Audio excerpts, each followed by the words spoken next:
प्यार में ना नापो कभी भी हद की गहराई। प्यार में ना नापो कभी भी हद की गहराई। और एक त्रिभुज का क्षेत्रफल होता है हाफ गुना आधार गुना ऊंचाई।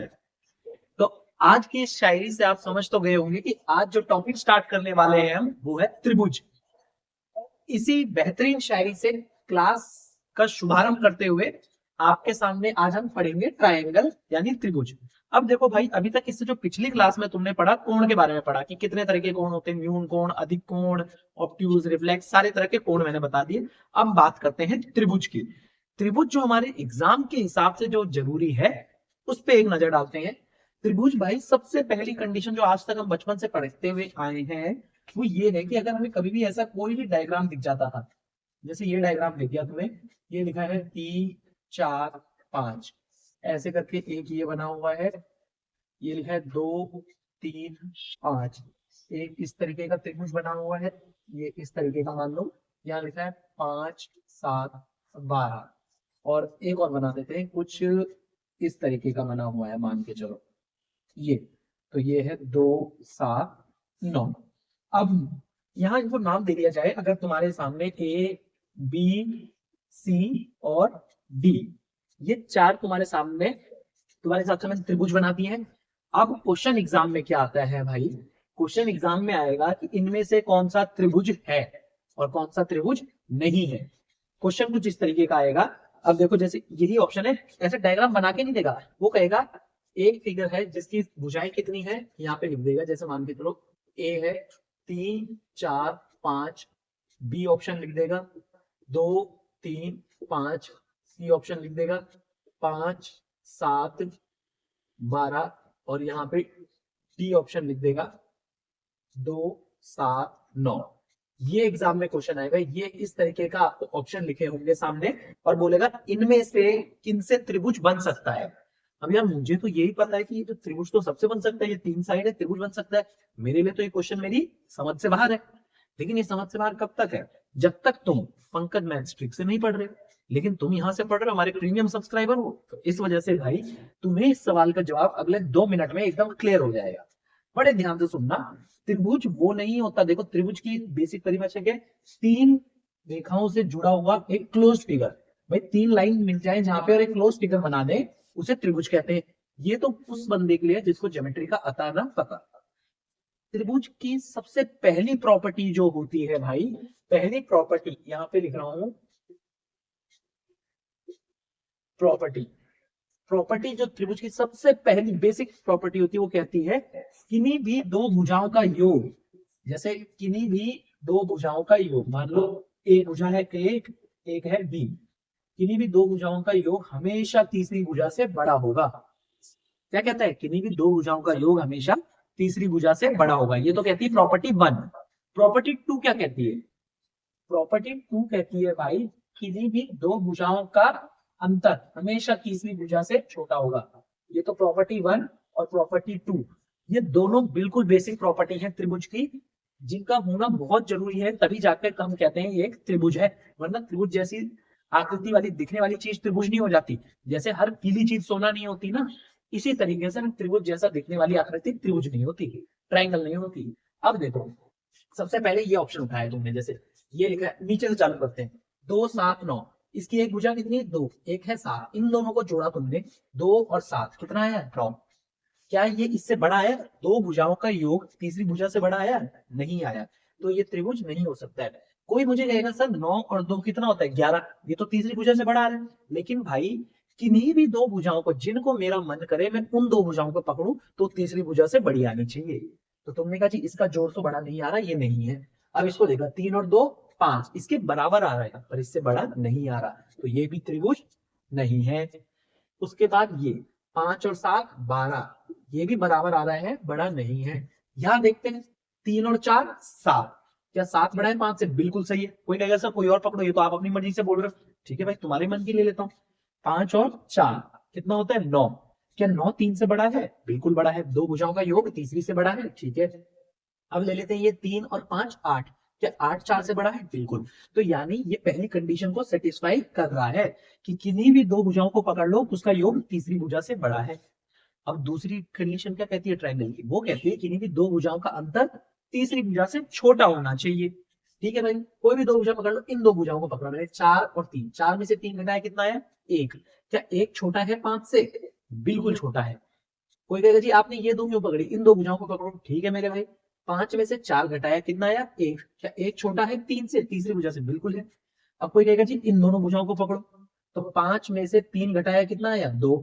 क्या ये छोटा है 4 से? बिल्कुल छोटा है। यानी ये वाला ट्रायंगल इन दोनों कंडीशंस को मैच कर रहा है, तो एकमात्र इसी से त्रिभुज बन सकता है। ये क्वेश्चन आता है एग्जाम में कि ये 4 ऐसे ऑप्शन दे दिए, इनमें से कौन त्रिभुज बना सकता है, तो कौन सा त्रिभुज बना सकता है ये।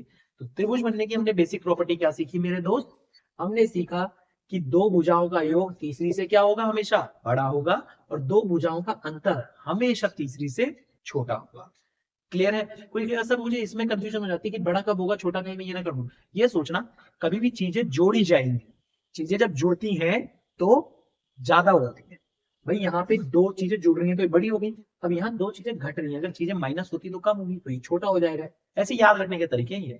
ठीक है, ये प्रॉपर्टी 1 और प्रॉपर्टी 2 है ट्राइंगल की बेसिक प्रॉपर्टी। इतनी बात समझ आई भाई? जल्दी नोट कर लो। अब देखना भाई, प्रॉपर्टी 1 पढ़ ली, 2 पढ़ ली। अब कई धुरंधर बच्चे हैं, जैसे मैंने एक एग्जांपल ये दिया था भाई, अभी दिया था 3 4 5।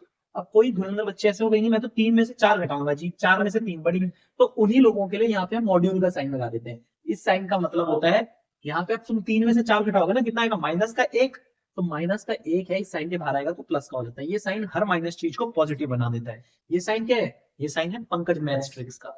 ये मतलब उसके जैसा फंक्शन है, कोई भी माइनस में बंदा आएगा यहाँ पढ़ के जाएगा तो प्लस ही बन के जाएगा, तो इसको मॉड्यूल का साइन कहते हैं। क्लियर है बात? अब तीसरी प्रॉपर्टी जो बचपन से पढ़ते हुए आ रहे हो, छोटे भाई बहन को कहीं भी गली नुक्कड़ में पकड़ोगे वो भी बता देगा क्या, कि किसी भी ट्रायंगल के सारे एंगल का सम 180 डिग्री होता है। जैसे मान के चलो भाई, कोई ट्रायंगल दिया है, यहाँ पे आपको ट्रायंगल दिया गया है A B C, ABC triangle दिया गया है।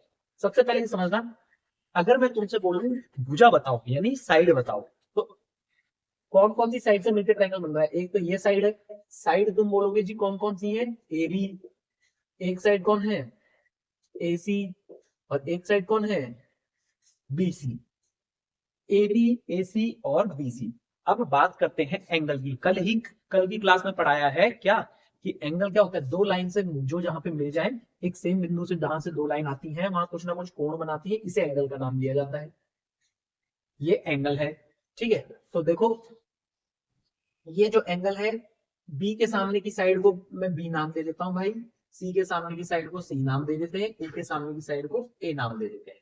तो अब देखो एंगल कौन कौन से हैं, अगर मैं बात करूं एंगल की, तो तुमको भाई ये angle A, angle B, angle C, angle A, angle B और एंगल सी। तो ट्रायंगल की तीसरी प्रॉपर्टी ये कहती है कि तीनों एंगल को जोड़ दोगे, चाहे ये कुछ भी हो। अगर मैं कह दूं इसका मान 10 है, इसका मान 20 है, कितना हो गया 30। तुम्हें पता है तीनों एंगल का जोड़ कितना होना चाहिए 180, तो बचा हुआ ये कितना हो जाएगा 150। 10 और 20 30, तो सी कितना हो गया 150। तीसरी प्रॉपर्टी कहती है ट्रायंगल के तीनों एंगल का सम कितना होता है 180 डिग्री। ये आप चीज, ये वाली चीज पहले से पता होगी। अब मेन चीज पे आता हूं मैं, इधर देखना। अब जैसे कि हमें बोला गया है भाई, कोई भी ट्रायंगल है, ये एक ट्रायंगल है डी जी एफ, डीजीएफ। अब देखना केजीएफ पिक्चर देखी है, केजीएफ ऐसी ट्रायंगल है डीजीएफ।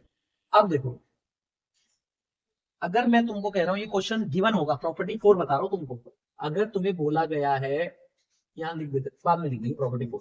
अगर तुम्हें बोला गया है क्वेश्चन में साइड जो डीएफ है ये बराबर है साइड जी डी है। डीएफ कौन सी साइड है, ये वाली साइड। ये किसके बराबर है, इस साइड के। तो ट्रायंगल की एक प्रॉपर्टी ये कहती है भाई, अगर किसी भी त्रिभुज की दो भुजाएं बराबर हैं, कौन कौन सी भुजा बराबर है, ये वाली भुजा और ये वाली भुजा, तो इनके विपरीत में जो कोण होता है, इनके अपोजिट में जो एंगल होता है, इसके अपोजिट में, इस वाली साइड के अपोजिट में तुम्हें कौन सा एंगल नजर आता है भाई, इसके अपोजिट में कौन नजर आता है, जी। तो तुमने कहा डीएफ के अपोजिट में कौन है, जी। और इस वाली साइड के डीजी के, इस वाली साइड के अपोजिट में विपरीत में कौन है, एफ। एंगल जी भी हमेशा बराबर होगा एंगल एफ के। क्लियर है ये बात? फिर से बता देता हूँ प्रॉपर्टी वो कहती है कि ट्रायंगल की कोई भी दो भुजाएं बराबर हैं तो उनके विपरीत के कोण भी आपस में बराबर होते हैं, इसको याद रख लेना। और इसका उल्टा भी सत्य हो जाता है। ये प्रॉपर्टी 4 है हमारी, प्रॉपर्टी 4। जैसे मान के चलो क्वेश्चन कहता है कि इस वाले ट्रायंगल में, अभी इसी ट्रायंगल में, चलो ये इसके लिए ये वाली प्रॉपर्टी हो गई। अब मान लो एक और ट्रायंगल, इसी प्रॉपर्टी को एक्सप्लेन कर रहा हूं, पी क्यू टी, ठीक है। अब देखो यहाँ पे, अब मैं कह रहा हूं, ये चीज क्वेश्चन ने बता रखी है, एंगल P बराबर है एंगल T के। एंगल P किसके बराबर है? एंगल T के। यानी एंगल P की बात हो रही है तो कौन सा एंगल? ये वाला P। और एंगल T की बात हो रही है तो ये वाला। अगर क्वेश्चन में बोला हुआ है, ये चीज गिवन है, क्वेश्चन में गिवन है, ये इंफॉर्मेशन गिवन होती है। गिवन का मतलब ये क्वेश्चन ने दिया हुआ है, तो ये हमने ढूंढ लिया, ये रिजल्ट है कि इसको याद रखना है, ठीक है। तो इसका क्या रिजल्ट बता, देखो मैंने कहा था ये दो कोण बराबर है, P बराबर है T के। तो जैसे हमने कहा था जब दो भुजाएं बराबर होती हैं उनके सामने के कोण बराबर होते हैं, तो जब दो कोण बराबर है तो इनके सामने की भुजाएं बराबर होती हैं। When two angle of a triangle are equal, तो then their opposite sides are also equal। अब देखो इस कोण के विपरीत में कौन सी भुजा दिखती है? ये रहा। इसके विपरीत में तुम्हें कौन दिखता है? ये दिखता है QT। तुम्हें कौन दिखती है? QT। QT से थोड़ा दूर रहना भाई, एंगल P। अब देखो एंगल P के विपरीत में कौन सी साइड दिखी है? QT। QT साइड दिखी मुझे, मैंने जैसी QT दिखी ना साइड हो जा, तभी एग्जाम क्लियर होगा, ठीक है। अब कौन सा दिखा? T। T के विपरीत में कौन सी साइड दिखी है? QP। T के साइड में कौन सी दिखती है? QP। तो भाई QT बराबर QP है, ये इसका रिजल्ट है। तो बहुत बेसिक सी बात मैंने तुमको बताई है। अगर किसी भी त्रिभुज में कोई भी दो एंगल बराबर होते हैं, कोई भी दो एंगल बराबर है तो उनके सामने की साइड भी बराबर होगी, या फिर कोई भी दो साइड बराबर है तो उनके सामने के दो एंगल भी बराबर होंगे। ये प्रॉपर्टी नोट हो गई होगी चारों, इनका स्क्रीनशॉट ले लो। आगे बढ़ते हैं, ट्रायंगल की कुछ बेसिक प्रॉपर्टियां और देखते हैं। अब देखो मेरे प्यारे भाई, ट्रायंगल की पांचवी प्रॉपर्टी क्या कहती है। मान के चलो कोई भी ट्रायंगल है, कोई भी ट्रायंगल है, नाम दे देते हैं, ये बहुत कॉमन नाम है ABC, ठीक है। कोई भी ट्रायंगल है, अब देखना बड़े ध्यान से देखना प्रॉपर्टी को, बहुत काम की प्रॉपर्टी है भाई। अगर इस ट्रायंगल को मैं थोड़ा सा इस तरीके से बढ़ा दूं, ये ट्रायंगल, ये लाइन है, कल बताया था ना लाइन कौन, रेखा कौन है जिसका ना तो शुरुआत है ना तो अंत है। अगर इसको ऐसे बना दिया जाए, क्या एक एंगल यहाँ पे नहीं बन रहा? तुम्हारा जो आएगा बिल्कुल बन रहा है जी, एक एंगल यहाँ पे बन रहा है, बिल्कुल बन रहा है। अब इसको नाम दे देते हैं, ये हो गया एंगल A, ये B के साथ है एंगल B, और ये अंदर वाला एंगल कौन है? C। अब ये जो बाहर एंगल बन रहा है, इसको बोला जाता है, इसको जो इंग्लिश में बोला जाता है वो बोला जाता है एक्सटीरियर एंगल, हिंदी में बोला जाता है बाह्य कोण। तो ध्यान सुनो, मैं इसको नाम दे देते हैं, जैसे हमने नाम दे दिया जी, इसको नाम दे दिया D, इसको नाम दे दिया D। तो ये जो बाहर का जो एंगल बनता है ना भाई, ये हमेशा बराबर होता है जिस साइड पे बढ़ रहा है उसके विपरीत के दो एंगल के जोड़ के बराबर। यानी कि एंगल D किसके बराबर होगा? Angle A plus angle B। क्योंकि देखो D के विपरीत में कौन है? C तो इसके साथ हो गया, विपरीत में कौन है? A और B। तो जो बाहर की तरफ एंगल बनता है ये हमेशा किसके बराबर होगा? विपरीत के दो कोण के जोड़ के बराबर होगा, और इसी को आपका बोला जाता है बाह्य कोण, एक्सटीरियर एंगल। ये क्या हो गया? बाह्य कोण। और ये अंदर बन रहे तो कौन हो गया? इंटीरियर एंगल, अंतः कोण। अब इसमें कंफ्यूज मत होना कभी। अब मान के चलो क्वेश्चन करके दे, इस तरीके से ट्रायंगल बना के दे देता है तुम्हें, ये ट्रायंगल दे दिया और इसका नाम दे दिया भाई उसने DEF, ठीक है। अब लेकिन उसने यहाँ पे बना दिया, उसने कहा इस तरफ एक ये बाहर का एंगल बन रहा है। अब बाहर का एंगल कहाँ बना दिया? ऊपर की तरफ बना दिया। तुम कंफ्यूज मत होना, तुम्हें पता है इसका नाम B है, E है और ये F है। इनकी जगह ना वैल्यू देगा कुछ नहीं, ये 10 20 30 कुछ भी मान के चलो, जो भी है। अब तुम्हें पता है ये बाहर की तरफ बन रहा है ना, त्रिभुज से बाहर बन रहा है। ये किसके बराबर होता है? इसके विपरीत के दो कोण के जोड़ के बराबर। अब इसके D तो इसके साथ हो गया, इसके विपरीत कौन से है? दो कोण E और F। तो अगर इसका नाम मान के चलते हैं G है, तो एंगल G किसके बराबर होगा? तुम्हारा जो आएगा जी, angle G sir angle E plus angle F के बराबर होगा। क्या बाह्य कोण क्लियर हुआ होगा? क्लियर हुआ होगा, क्लियर है।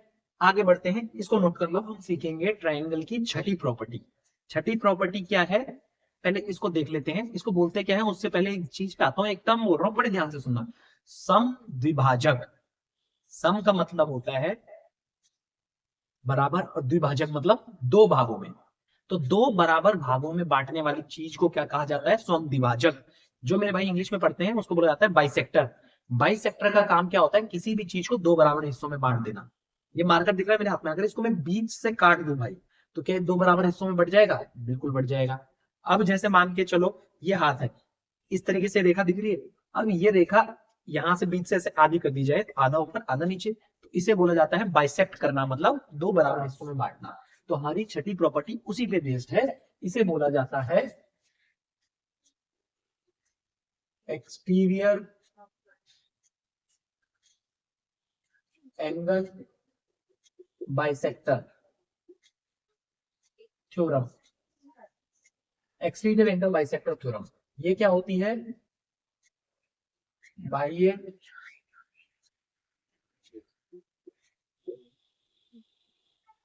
समद्विभाजक, बाह्य समद्विभाजक प्रमेय। पढ़ाते पढ़ाते मेरी भी हिंदी सुधर गई। ये प्रमेय है, समद्विभाजक, बाह्य समद्विभाजक प्रमेय। क्या होता है? नाम बहुत भारी सा है, काम मिलते हैं, वो सुना होगा ना, नाम बड़े दर्शन छोटे, वही सीन है। अब देखो क्या है, बड़े प्यार से समझेंगे, कोई दिक्कत नहीं है। ये जी एक ट्रायंगल है, ये ए बी सी, ठीक है। अब नाम से पता चल रहा है कौन सी है? एक्सटीरियर मतलब बाह्य, बाहर के कोण पे समद्विभाजक डाला गया है। अब उससे पहले समद्विभाजक समझते हैं। जैसे मान के चलो ये कोई त्रिभुज दिया गया है आपको, ठीक है। इसमें इस वाले एंगल का मान क्वेश्चन ने बता दिया 60 डिग्री है। कितना डिग्री है भाई? 60 डिग्री। अब क्वेश्चन बोलता है अगर तुमने इस पे समद्विभाजक डाला, समद्विभाजक डाला, समद्विभाजक का ये साइन होता है क्रॉस का साइन, जहां किसी रेखा पे ये बना हुआ हो तो समझ जाना है समद्विभाजक। अब समद्विभाजक का काम क्या होता है अभी समझाया, दो बराबर हिस्सों में बांट देना। तो अगर इसको नाम लिख लिया जाए डी ई एफ जी, तो एंगल डी का मान कितना था मेरे प्यारे भाई? तुम्हारा उत्तर आएगा जी, एंगल डी का मान गुरुजी 60 डिग्री था। कितना डिग्री था? 60। अब क्योंकि मैंने इस पे समद्विभाजक डाल दी, ये जो डीजी लाइन है ये बाइसेक्टर है। कौन है ये बाइसेक्टर है, ये समद्विभाजक। तो इसका काम क्या होगा? इस 60 को दो बराबर टुकड़ों में तोड़ना। तो ये वाला टुकड़ा कितना हो जाएगा? 30 डिग्री, और ये वाला कितना हो जाएगा? 30 डिग्री। तो तुमसे मैं बोलूं ई डी जी का मान बता दो, एंगल ई डी जी का मान बता दो, तुम्हारा उत्तर आएगा 30। और एफ डी जी का मान बताओ, यानी इसका पूछ रहा हूँ, एफ डी जी का, तो भी उत्तर कितना आएगा? 30। ये ध्यान रखना, जो बीच में लिखा होता है उस एंगल का मान होता है। जैसे ई डी जी लिखा ना, तो डी बीच में, तो डी का मान है 30, ये इस वाले कोण का। क्लियर है? तो समद्विभाजक का काम समझिए। अब देखो, क्योंकि उसने बोला एक्सटीरियर एंगल, बाहर के एंगल पे ये चीज डालनी है, तो मैंने कहा अब देखना, जैसे ट्रायंगल बना रखा है ए बी सी। अब इसमें क्योंकि ये एक्सटीरियर एंगल है, तो एक काम करते हैं, ये बाहर की तरफ, यहाँ पे एक एंगल बन रहा है, ये बाहर की तरफ, इस पे क्या डाल दिया? एक बाइसेक्टर डाल दिया। ये रहा बाइसेक्टर, मान के चलो ये बाइसेक्टर का साइन ये होता है। अभी बताया, ये हमने क्या डाल दिया? एक बाइसेक्टर डाल दिया, ठीक है। अब बड़े ध्यान से देखना, तुम्हें पता है, इसको नाम दे देते हैं डी। अब देखो इस वाले कोण पे किस पे डल रहा है? ये ए पे। जिस भी कोण पे बाइसेक्टर डलता है, जैसे ए पे डल रहा है, तो जी हमने क्या किया? ए लिया, और कौन सी ए, कौन कौन सी साइड से मिलकर बन रहा है? ए बी अपॉन में ए सी। एंगल ए किन दो साइड से बन रहा है? ए बी और ए सी। और ए को क्यों देख रहा हूँ? क्योंकि ए पे बाइसेक्ट, बाहर का कोण देख रहे हैं। बाह्य कोण किस पे बन रहा है? A B. तो ए किससे बन रहा है? ए बी और ए सी, ये हमेशा बराबर होगा। अब देखो जो कोण जहां पे बाइसेक्टर डला है उसके विपरीत में कौन सी साइड है? बी और सी है। तो एक बार तो इसको, एक साइड को डी से जोड़ना, और दूसरी बार सी को फिर डी से जोड़ना, मतलब दोनों साइड को एक एक बार बाइसेक्टर से जोड़ना है। तो ए बी है, तो बी के साथ डी जोड़ा, बी डी, सी के साथ डी जोड़ा, अपॉन में सी डी। ये चीज हमेशा बराबर होती है। यही हमारी एक्सटीरियर एंगल बाइसेक्टर थ्योरम होती है। क्या कहती है? फिर समझा देता हूँ जिस भाई को समझना आया हो। भाई एक त्रिभुज था ए बी सी। अब इस पे, इस लाइन को अगर थोड़ा बढ़ा दूं, तो यहाँ एक बाह्य कोण बन रहा है, और बाह्य कोण किस पे बन रहा है? ए पे। तो मैंने इस पे एक समद्विभाजक डाल दिया, यानी कि इस वाले कोण को दो बराबर हिस्सों में बांट रही है। जब ये इस वाले कोण को दो बराबर हिस्सों में बांट रही है भाई, तो मेरा ये कहना है कि जितना भी ए बी का मान है, ए पे बन रहा था ना ये, ए बी अपॉन ए सी, वो हमेशा बराबर होगा किसके? समद्विभाजक को एक बार बी से जोड़ना, समद्विभाजक को एक बार सी से। क्लियर है? इस पे क्वेश्चन कैसे आएंगे, मान के चलो क्वेश्चन कहता है ये ट्रायंगल है 3, ठीक है, 4, 5। अब वो कहता है इस पे एक एक्सटीरियर एंगल बाइसेक्टर डाली गई, तो मुझे तुम बता दो, वो कहता है तुम मुझे बता दो भाई, इसका मान बता दो, जैसे वो क्या देता है एडी का मान बता देते हैं, तो इसका मान पूछ रहा है, जैसे मान के चलते हैं डीबी का मान, ठीक है। तो अब मैंने क्या कहा कि ए बी अपॉन में ए सी कितना होता है 3/4 बराबर होगा बी डी जो कि मुझे नहीं मालूम x अपॉन में सी डी कितना आ जाएगा 5 + x। क्लियर है? तो ऐसे क्वेश्चन में काम आता है, क्यों बोलेगा एक ट्रायंगल एबीसी है जिसपे एक सम बाह्य समद्विभाजक डाला गया है, तो तुम बताओ बीडी का लेंथ। तो बस अब इसकी क्रॉस मल्टीप्लाई कर देना, तो ये कितना आ जाएगा 3 × 5 15 प्लस में 3x, 3 × 5 15 प्लस में 3x और ये बराबर 4x। ये x यहाँ जाके माइनस होगा, 3x यहाँ जाके माइनस होगा, तो कितना आ जाएगा x बराबर 15। x का मान कितना आ गया 15, कितना मान आ गया 15। अब क्लियर है भाई बात? अब तुम वैसे ही देख लो ए बी अपॉन में ए सी कितना था 3/4, वो बराबर होता है बी डी कितना है 15 अपॉन में सी डी कितना है 15 और 5 20, 5 से 3 बार 5 से 4 बार, क्या ये बराबर नहीं बैठ रहा ए बी अपॉन में ए सी बराबर में बी डी अपॉन में सी डी। तो ये यहाँ काम आती है समद्विभाजक थ्योरम। क्लियर है? छठी property exterior angle bisector theorem बोलते हैं इसे। क्लियर है? डायरेक्ट क्वेश्चन आएगा इस पे कि एक एक्सटीरियर एंगल पे बाइसेक्टर डाला गया तो साइड ये वाला बता दो, तो मुझे बस ये फॉर्मूला याद होना चाहिए एबी अपॉन एसी बराबर बीडी अपॉन सीडी। नोट कर लो इसे मेरे प्यारे बच्चों। अभी हमने क्या देखा, अभी हमने देखा बाह्य समद्विभाजक परवलय समद्विभाजक कौन होता है जो दो बराबर हिस्सों में बांट दे। इसी तरीके से अब नाम से पता चल रहा है अंतः, तो मान लो कोई ट्रायंगल है, थोड़ा सा मार्कर चेंज कर लेता हूँ, इसमें ना दिक्कत होगी तुम्हें देखने में।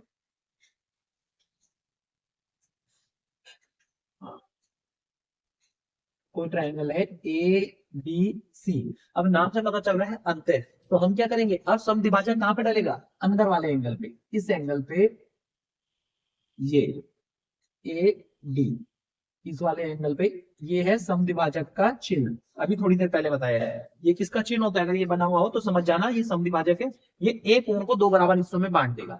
अब जैसे हमने इससे पहले सीखा भाई एक कोण पे समद्विभाजक डल रहा है, तो एक कोण कौन सी दो साइड से बन रहा है ए बी अपॉन में AC, इन दो साइड से ही तो मिलके भाई ये A बन रहा है, AB अपॉन में AC। अब मैंने क्या कहा था जो ये समद्विभाजक है बाइसेक्टर है इसको दोनों बार एक एक छोर से जोड़ देना, तो यहाँ B से खत्म किया था तो B से चालू BD बटे में CD, ये हमेशा इसके बराबर होगा, ये हमेशा इसके बराबर होगा। क्लियर है ये बात?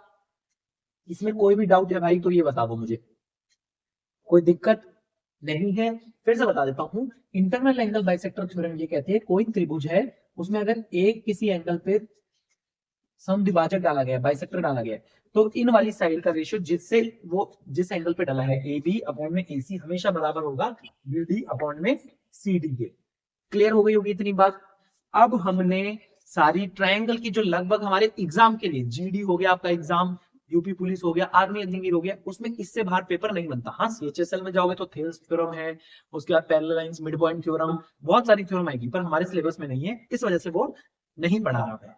क्लियर है? क्योंकि वरना कहीं नाइटिजियंस वो होते हैं जो नेट यूज करते हैं, वो ज्ञान देने लगते हैं भाई ये तो आधी ज्योमेट्री पढ़ाई ये पढ़ाई, तो इस कारण से नहीं पढ़ाई क्योंकि हमारे सिलेबस में नहीं है, तो बाहर का क्यों पढ़ना। अब हमने ट्रायंगल की प्रॉपर्टीज पढ़ ली है, अब हम पढ़ेंगे कितने टाइप के ट्रायंगल होते हैं जो हमारे सिलेबस में है। अब देखो ट्रायंगलों को उनकी भुजाओं के आधार पर मतलब उनकी साइड के अनुसार तीन भागों में बांटा गया है। मेन कौन कौन सी साइड है, देखो ट्रायंगल कितनी साइड से बनता है, तुम्हारा उत्तर आएगा कि ट्रायंगल 3 साइड से बनता है। अब तो तीन ही केस बनेंगे इसके, क्या या तो पहला केस उसकी तीनों भुजाएं तीनों साइड बराबर हो, जैसे यहाँ पे ये है, ये क्वेश्चन दिया गया है, मान लो इसको ट्रायंगल का नाम दे दिया ए बी सी। अब मैं कह रहा हूँ जितनी साइड ए की लेंथ है उतनी बी की लेंथ है उतनी इसकी लेंथ है, यानी ये तीनों साइड ए अगर ये है तो ये भी ए है और ये भी ए है। तो ट्रायंगल की अगर तीनों भुजाएं बराबर होती है, तीनों साइड बराबर होती हैं दोस्त, तो उसे बोला जाता है इक्विलेटरल ट्रायंगल, हिंदी में समबाहु त्रिभुज। ऐसे ट्रायंगलों में एरिया किस प्रकार निकाला जाता है, तो मेरे को क्वेश्चन ऐसे आएगा एग्जाम में, एक समबाहु त्रिभुज है जिसकी एक भुजा मान के चलो, क्वेश्चन ने बोल दिया 6 है, कितनी है 6 सेंटीमीटर है, तो बोलेगा इसका क्षेत्रफल ज्ञात करो। क्षेत्रफल कैसे निकालते हैं, √3/4 a स्क्वायर, और a क्या है, ट्राइंगल की साइड है।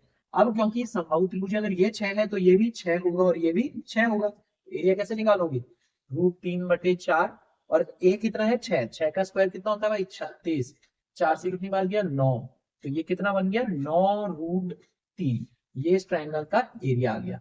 अब कल के दिन मान लो ट्राइंगल कहता है, क्वेश्चन कहता है एक समबाहु त्रिभुज जिसकी भुजा 6 सेंटीमीटर है उसका लंब ज्ञात करें। क्या ज्ञात करें, लंब। लंब क्या होता है भाई, हाइट, हाइट को बोला जाता है लंब। और हाइट कौन होती है, जब भी जिस चीज पे, जैसे बेस यहाँ पे इसका आधार ये है, इस पे परपेंडिकुलर डाला गया उसे हाइट बोला जाता है। तो वो आपसे जानना चाह रहा है ए डी की लेंथ, मान लो ये डी है तो ए डी की लेंथ वो कैसे निकालते हैं, √3/2 ए। तो मैंने कहा अगर हाइट निकालनी है तुम कहोगे जी √3/2 और ए कितना है 6, तो 2 से 3 बार, तो इसकी हाइट कितनी आ गई 3√3।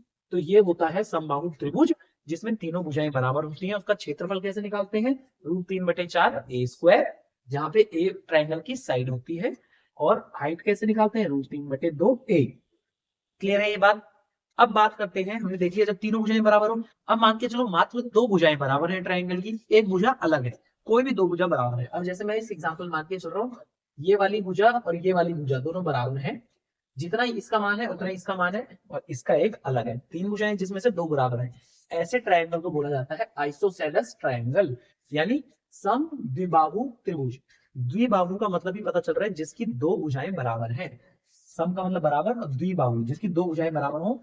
उसका क्षेत्रफल कैसे निकालेंगे, उसका क्षेत्रफल जो एक भुजा बराबर नहीं है, जो भुजा बराबर नहीं है, क्षेत्रफल इस तरीके से निकालते हैं b/4 √4 a square minus b square. एक वो है जो भुजा बराबर है, b वो है जो भुजा बराबर नहीं है। तो इसका जो भी मान दिया होगा क्वेश्चन में वो लिख देना कि a का मान मान के चलो दिया गया है 2 है, और b का मान क्वेश्चन ने मुझे बताया है भाई 3 है, b का मान कितना 3 और a का मान 2। इस हिसाब से इसका क्षेत्रफल कितना होगा कमेंट सेक्शन में बताना। दूसरी चीज, अगर वो इस क्वेश्चन में भी बोले कि एक समद्विबाहु त्रिभुज है जिसकी एक भुजा 2 है और एक भुजा 3 है, तो इसमें दो वाली भुजा बराबर है वो बताएगा, ठीक है। तो उसका लंब ज्ञात करें। लंब कैसे निकालते हैं, 1/2 √4 a square minus b square. ए कौन सा हो गया, ए वो भुजा जो बराबर है, जैसे ये 2 है तो ये भी कितना हो जाएगा ऑटोमेटिक 2, तो वो यहाँ रख देना माइनस b स्क्वायर। तो हाइट भी बताओ इसकी निकाल लेते हैं, चलो इसकी हाइट तो हम ही निकाल लेते हैं, कहाँ निकालें यहाँ देख लेते हैं। देखो ए स्क्वायर, ए कितना है 2, 2 का स्क्वायर 4, तो यहाँ पे 4 गुना 4 जो कि होगा 16। बहुत शॉर्ट में कर रहा हूँ, तुम इसको पूरा सॉल्व करके देखना। तुमने कहा 1/2 √16 माइनस बी का स्क्वायर, बी कितना दिया है भाई 3, 3 का स्क्वायर 9, 9 तो 16 में से 9 गया कितना आता है 7, तो ये आ गया भाई √7.2। ये क्या आ गया इसका लंब, हाइट आ गई। क्लियर है। अब देखो हमने तीन ट्रायंगल, तीन भुजाएं होती है, दो भुजाएं दिख रही है। एक तो पहला केस जब तीनों भुजाएं बराबर हो समबाहु त्रिभुज, एक जब दो भुजाएं बराबर हो समद्विबाहु त्रिभुज, और एक जब कितनी भुजा बराबर हो, एक। अरे भाई एक कैसे होगी, अगर कोई भुजा है जिसकी एक बराबर बोल रहे हैं तो उसकी तो कोई भुजा बराबर ही नहीं हुई ना। ये मिस्टेक बहुत बच्चे करते हैं, क्लास में भी यही गलती हुई थी। यहाँ देखना ये ट्राइंगल है जिसकी कोई भी भुजा बराबर नहीं है, देखो जैसे ये 3 है, ये 4 है, ये 5 है, तीनों भुजा अलग अलग है। तो ऐसे ट्राइंगल का फॉर्मूला किस तरीके से निकाला जाता है, इसका फॉर्मूला निकाला, क्षेत्रफल निकाला जाता है S, S minus A, S minus B, S minus C, और ये हमने पढ़ा होगा, इसको बोलते हैं हेरॉन्स फॉर्मूला। अब आप बोलोगे इसमें एस क्या है, ए बी सी क्या है। ए बी सी तो तीन साइड होगी ट्राइंगल, किसी को भी ए मान लो, किसी को भी बी, किसी को भी सी, कोई फर्क नहीं पड़ता, ठीक है। अब तुमने कहा एस क्या होता है, एस से पहले आता हूं मैं पेरीमीटर में, पी क्या होता है इस पे आता हूं। पी भाई पी का मतलब होता है पेरीमीटर, पेरीमीटर यानी परिमाप। अब एक चीज क्लियर कर लेना अपने दिमाग में कि परिमाप और क्षेत्रफल में अंतर क्या होता है। ये बोर्ड दिख रहा है जिसपे मैं पढ़ा रहा हूँ, अगर मैं क्या करूँ इस बोर्ड के कोने कोने से एक चक्कर लगाऊं, ऊपर से इस तरीके से, फिर नीचे आऊं, फिर यहाँ से और फिर ऊपर जाऊं, तब जाके तुम बोलोगे एक चक्कर पूरा हुआ। वही भर्ती की तैयारी कर रहे हैं जो मेरे भाई 1600 मीटर की दौड़ मारते हैं, वो ग्राउंड का एक चक्कर मार के आते हैं और तब जाके बोलते हैं कितना मीटर हुआ, 1600 मीटर हुआ। तो जब किसी चीज का चक्कर मार रहा हूँ इस ट्रायंगल में, जैसे यहाँ से मेरे को यहाँ तक आया, क्या चक्कर हो गया, नहीं। अब हो गया नहीं, अब जब यहाँ पहुंच जाओगे वापस इसी जगह पे, तब तुम कहोगे चक्कर हो गया। तो किसी चीज के चक्कर मारने को पेरीमीटर यानी परिमाप बोला जाता है। अब क्लियर हुआ होगा। तो इस ट्रायंगल का परिमाप कितना हो गया, जो इसकी तीनों भुजाएं हैं उनका जोड़, ए प्लस बी प्लस सी, ए प्लस बी प्लस सी, ये होता है परिमाप। अब बात करेंगे एस की। एस क्या होता है, सेमी पेरीमीटर।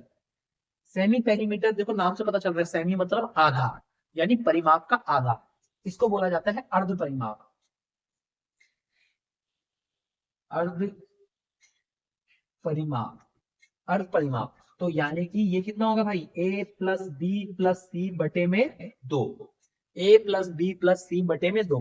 ट्रायंगल की तीन भुजाएं, इसको a का नाम दे दिया, इसको b का नाम दे दिया, इसको c का नाम दे दिया। तो अगर कभी भी परिमाप बोले तो ट्रायंगल का एक चक्कर लगाना, यानी a b c, ये क्या होगा परिमाप। और क्षेत्रफल बोले तो क्षेत्रफल का मतलब होता है इस ट्रायंगल के अंदर कितनी चीजें भर सकते हो, ये जो खाली एरिया है इसको क्षेत्रफल बोला जाता है। और परिमाप होती है बाउंड्री। पार्क में चक्कर लगाते हैं वो होता है पेरीमीटर, पार्क के अंदर जो बच्चे खेलते हैं, पेड़ लगे हैं सब, वो जो खाली स्पेस है वो होता है एरिया, क्षेत्रफल। अब बातें क्लियर हुई होंगी। तो अर्ध परिमाप क्या होता है, a plus B plus C by 2, उसको इस फॉर्मूले में रख देना, तुम्हारा एरिया आ जाएगा। क्या आ जाएगा, 3 4 7 5 12। तो परिमाप कितना आया 12, तो अर्ध परिमाप कितना होगा, 12 का आधा यानी 6। तो यहाँ पे रख देते हैं, इधर सॉल्व कर देता हूँ। यहाँ 6 रख दोगे, कितना आ जाएगा भाई ये 6। उसके बाद चलो सॉल्व तो तुम यहाँ खुद कर लेना इसको, ये कोई बड़ी बात नहीं है, इसको सॉल्व कर लेना। क्लियर हो गई होंगी। तो ट्रायंगल को 3 हिस्सों में बांट दिया मैंने, पेरीमीटर, सेमी पेरीमीटर और 3 हिस्सों में बांटा भाई, equilateral triangle, isosceles triangle and scalene triangle. 3 triangle भुजाओं के अनुसार पे। तो उनके ये फॉर्मूले हैं, इन चीजों पे डायरेक्ट फॉर्मूला बेस्ड क्वेश्चन आते हैं, इनको याद रखना। तो क्वेश्चन कोई भी नहीं फंसेगा हमारे एग्जाम के हिसाब से। अब कोई कहेगा जी सर इसको हल्का सा मिटा रहा हूँ, ये जो हेरोन फॉर्मूला है ये सब जगह लग जाता है, ठीक है। लेकिन कोई कहेगा अब एक बार इसको मिटा लें, एक बार नोट कर लो, स्क्रीनशॉट लेना तो ले लो, हो गया होगा अब तक। अब देख, एक चीज जो तुम बचपन से पढ़ते हुए आ रहे हो उसको देख लेते हैं।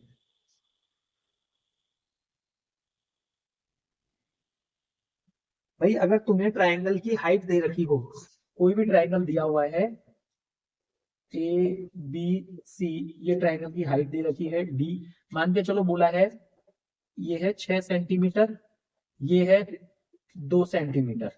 अब बोल रहा है इस ट्रायंगल का एरिया बताओ, कुछ नहीं बोला, आइसोसेलेस है, स्केलेन है, कुछ भी नहीं बोला। तो मेरे को एक ट्रायंगल का फॉर्मूला क्षेत्रफल का पता है, हाफ बेस इनटू हाइट। जो क्लास की स्टार्टिंग में शायरी बोली थी इसी पे बोली थी, आधार गुणा ऊंचाई। क्लियर है, हाफ बेस इनटू हाइट। तो क्या हो जाएगा, बेस कितना है हाफ, बेस कितना है 6 गुना 2, हाइट क्या होती है जिसपे 90 डिग्री का एंगल बनाती जो है 90 डिग्री। तो कितना हो गया, 2 से 2 खत्म, 6 सेंटीमीटर स्क्वायर। इस ट्रायंगल का एरिया आ गया 6 सेंटीमीटर स्क्वायर, क्षेत्रफल कितना आ गया। लेकिन दिक्कत यहाँ है ना भाई, कि जैसे तुम कहोगे मैं तो यहाँ भी लगा लेते, लेकिन मान लो यहाँ तुम्हें हाइट नहीं पता है, क्वेश्चन ने ये तो बता दिया कि ये कौन है, समबाहु त्रिभुज है, तुम कहोगे कि भुजा 6 6 6, पर हाइट तो नहीं बताई क्वेश्चन ने, हाइट नहीं बताई तो ये फॉर्मूला नहीं लग पाता हाफ बेस इनटू हाइट। इसलिए फिर हमने ये अलग अलग फॉर्मूले बनाए कि अगर समबाहु त्रिभुज है तो ये, द्विबाहु त्रिभुज है तो ये, स्केलिन ट्रायंगल है तो ये। इतनी बातें क्लियर हुई होंगी। अब हम डायरेक्ट भाई इनके क्वेश्चंस पे आएंगे, जैसे इनके क्वेश्चंस आते हैं अगले पार्ट में। तब तक के लिए इस पार्ट में किसी को कुछ चीज समझ नहीं हो, रिवाइंड करके देखो। और भाई एक चीज और, कंटेंट बढ़िया लगता है तो ज्यादा से ज्यादा अपने दोस्तों के साथ इन चीजों को शेयर करो, ठीक है। बाकी अब मिलते हैं अगली क्लास में, तब तक के लिए अपना एक ही नारा है, लगे रहो, बड़े रहो और पढ़ते रहो। तब तक जय हिंद, जय भारत।